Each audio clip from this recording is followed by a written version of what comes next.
한글 워드 프로세서 표 만들기 두 번째 시간입니다. 이 시간에는 문서에 입력한 표를 본문과 배치하는 방법, 그리고 그 표의 길이가 길어서 2페이지 이상으로 이어지게 될 경우 제목셀을 만들어서 관리하는 방법, 마지막으로 표에 캡션을 다는 방법을 살펴보도록 하겠습니다. 예시 문서의 두 번째 쪽에 보시면 이렇게 표를 하나 만들어 놨는데요. 이 표는 현재 개체 속성이 글자처럼 취급 이렇게 위치가 지정되어 있어요. 그러다 보니까 말 그대로 이렇게 생긴 모양의 글자라는 개념인 거죠. 그러니까 그 앞에 어떤 글자가 추가가 된다면, 예를 들어 이 앞에 뭔가 내용이 추가가 된다면, 이렇게 추가가 되면 당연히 그 밑에 있는 줄들은 쭉 밀리면서 이 표도 밀리는 거죠. 이렇게 뒤로 밀려나가게 될 겁니다. 글자처럼 취급이니까요. 그리고 이것은 앞에 있는 내용이 늘어나면 늘어나는 것만큼은 그만큼 당연히 이렇게 뒤로 밀려나갈 겁니다. 그런데 지금 보니까 얘가 이 밑에 이렇게 공간이 있음에도 불구하고 여기 못 들어가고 다음 장으로까지 밀려났죠. 왜 그럴까요? 이건 그냥 글자라고 그랬죠. 이만한 이렇게 생긴 글자로 인식한다 그랬죠. 지금 글자처럼 취급이니까. 근데 이만한데 여기 남은 공간이 그게 들어갈 만한 공간이 안 돼요. 그러니까 할 수 없이 그 다음 장으로 밀려나간 겁니다. 그래서 이럴 경우에는 글자처럼 취급하기보다는 이렇게 본문과의 배치 방법을 달리 해주는 게 좋을 겁니다. 그래서 글자처럼 취급하지 말고요. 본문과의 배치 방법을 저는 두 번째 거에 자리 차지, 그리고 기준은 가로 세로 다 문단으로 한번 바꿔서 설정해 보겠습니다. 이렇게 본문에 입력하는 이 표뿐만이 아니라 어떤 개체들, 사진이든 뭐 그림이나 뭐 어떤 다른 개체들을 본문과 배치하는 방법에 대한 내용은 지난 강좌 중에 입력 개체를 본문에 배치하는 방법이라는 강좌를 참조해 보시면 좋겠습니다. 자, 일단 설정해 보겠습니다. 그러면 지금 보시는 바와 같이 얘는 이제 글자처럼 취급하지 않거든요. 그러니까 길면 긴 것만큼 이렇게 뒤로 밀려나요. 보시면 이 앞에 어떤 내용이 더 추가가 되었다. 여기 밑에다가 하나 더 추가해 보겠습니다. 1페이지에 더 추가해 보시면 더 추가하는 것만큼 이렇게 뒤로 밀릴 거예요. 앞에서 뭔가를 더 추가하면 추가하는 것만큼 뒤로 밀리게 될 것이고, 그렇죠? 표가 잘려나갑니다. 지우면 지우는 것만큼 표가 앞으로 당겨지겠죠. 그런데 이 표의 위치는 본문상에서 내가 좀 정해줄 수 있는데요. 이렇게 보기 탭에 보시면 조판 부호에 가서 먼저 확인해 볼까요? 조판 부호를 보게 하시면 이 표의 위치는 이렇게 마우스로 움직일 수도 있고요. 아니면 이 표는 여기에 속해 있네요. 요 표네요. 이 표인데 이 표의 위치가 얘가 속한 이 문단으로부터 얼만큼 떨어져 있다라고 명시할 수 있어요. 그러니까 보시면 개체 속성에서 여기죠. 아까 문단으로 했죠. 쪽으로 할 수도 있고 종이로도 할 수도 있고, 그런데 지금 문단으로 해놨죠. 그러니까 이 표가 속한 문단은 여기에요. 여기에 왼쪽으로부터 4.23mm, 위에서부터 10.23mm의 이 표가 위치해 있는 겁니다. 그러니까 이 표의 위치를 내가 여기서 숫자로 적당히 이렇게 줄 수도 있고요. 그렇게 되면 그 위치로 이 표가 움직여져요.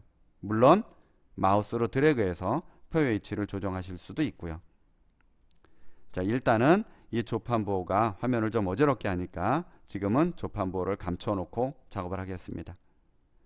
자, 다시 들어와서 이 표가 길어져서 이렇게 다음 장까지 넘어가 놓고 보니까 이 다음 장에 왔을 때 위에 제목 셀이 안 보여요. 제목칸이 안 보여. 이 앞에밖에 없잖아요. 그러니까 뒷장으로 갔을 때는 이게 어떤 항목인지를 좀 혼란할 수 있어요. 알아보기가 힘들 수 있죠. 그럴 때는 어떻게 하나 살펴보겠습니다. 이 부분, 이 첫 번째 줄이 두 번째에도 계속 나타나기를 원하는 거죠. 첫 번째 셀을 전부 블록으로 지정한 다음에 표, 셀, 속성에 들어가 보겠습니다. 자, 여기서 셀 탭으로 가보시면 지금 지정한 이 셀들을 전부 제목 셀로 지정하겠습니다. 제목 셀이라고 지정을 했어요. 이게 이제 제목이 된 겁니다. 물론 지금은 그냥 설정했다면 이 제목 셀로만 지정해서는 아무런 효과가 없어요. 그래서 이럴 때는 제목 셀로 지정해 놓은 상태에서 표 탭에 가보시면 제목줄을 자동 반복하겠느냐 라고 하는 것이 또 있어요. 여기서 자동 반복하겠다 라고 체크를 해 놓으시면 이제 이 다음 페이지로 넘어간 이 표 위에도 제목줄이 자동으로 생길 겁니다. 그렇죠? 그리고요, 생기긴 했지만 이 두 번째 쪽, 세 번째 쪽으로 넘어간 이 표는 편집할 수가 없어요. 이 제목줄은 커서가 들어가지도 않습니다. 이 편집은 반드시 첫 번째 페이지의 처음에서 작업을 하셔야 돼요. 여기서 편집을 해야, 그래야 그 다음 장으로 넘어간 이 표의 제목도 반영이 됩니다. 여기선 할 수가 없어요. 되셨죠? 예, 이렇게 표의 제목을 달아서 표의 길이가 길어서 다음 장으로 넘어갈 때 두 번째 페이지에서도 이런 것들을 확인하기가 좋게 편집할 수 있습니다. 당연히 앞에서 지워서 당겨지면 당연히 당겨지는 것만큼 그 위치에 생길 것이고요. 뭐 뒤로 밀면 밀리는 것만큼 당연히 밀리는 그 위에 가서 이렇게 제목 표시줄이 생기는 것을 확인할 수 있을 겁니다. 자, 마지막으로 이제 표에 캡션을 다는 방법에 대해서 알아보겠습니다. 이 표 뒤에다가 이 표의 출처를 좀 적어 놓고 싶어요. 뭐 앞에다가 적을 수도 있겠죠. 이렇게 만들었을 때 요 뒤에다가 뭐 또는 앞에다가 이렇게 내용 출처를 적어 놓고 싶어요. 그러니까 이렇게 적었어요. 이 표의 출처입니다. 그러면 혹시 나중에 이 표의 위치가 바뀌어요. 예를 들어 이렇게 움직여서 다른 데다 이렇게 갖다 놓고 싶어요. 그럼 어떻게 될까요? 이 내용 출처는 그냥 여기에 있어요. 이것도 복사해서 이 뒤에다가 다시 갖다가 끌어놔야 돼.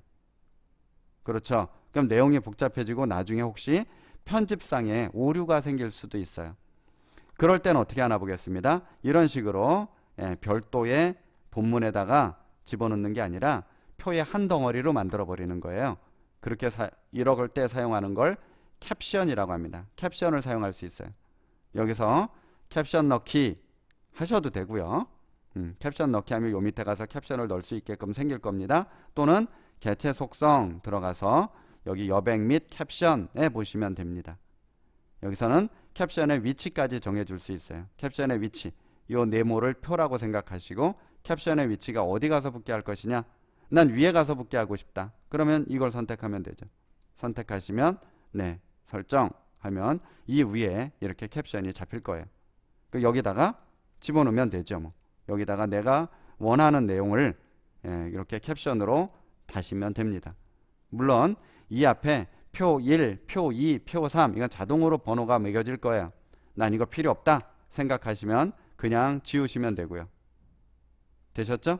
그럼 이제 이 캡션은 이 표하고 한 덩어리가 된 겁니다.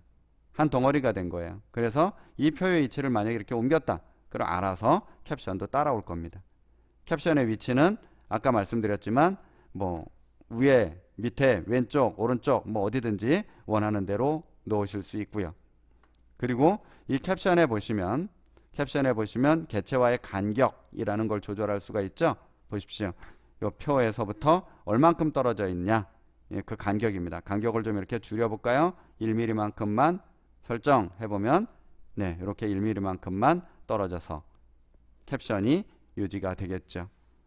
나중에 나 캡션 필요 없어, 캡션 지울래 라고 하면 뭐 여기 캡션 없음 하셔도 되고, 마우스 오른쪽 단추 눌러서, 아니면 개체 속성에 들어가서 이 가운데 거 없음, 캡션이 없죠, 얘는 설정해 놓으면 캡션이 사라지게 될 겁니다. 네, 오늘은 이렇게 본문에 표를 배치하고 또 제목 셀 캡션을 지정하는 방법에 대해서 살펴보았습니다.